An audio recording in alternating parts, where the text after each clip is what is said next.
ইন্না লিল্লাহি ওয়া ইন্না ইলাইহি রাজিউন। আল্লাহ তাআলা উসমান হাদি ভাইকে জান্নাতের উচ্চ মাকাম দান করুক।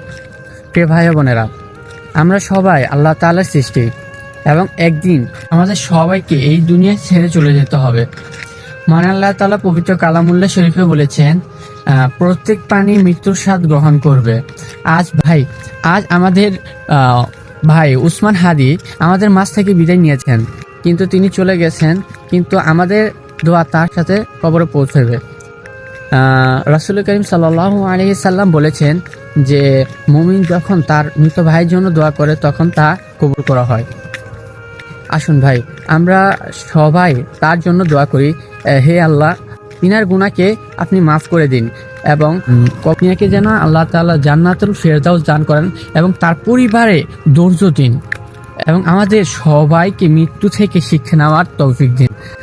এই দোয়াগুলোর বিনিময়ে, হে আল্লাহ, এই দোয়াগুলোর বিনিময়ে ফেরেশতাদের ধারাও আমাদের জন্য দোয়া কবুল করুন। আমিন। আসসালামু আলাইকুম ওয়া রাহমাতুল্লাহি ওয়া বারাকাতুহু।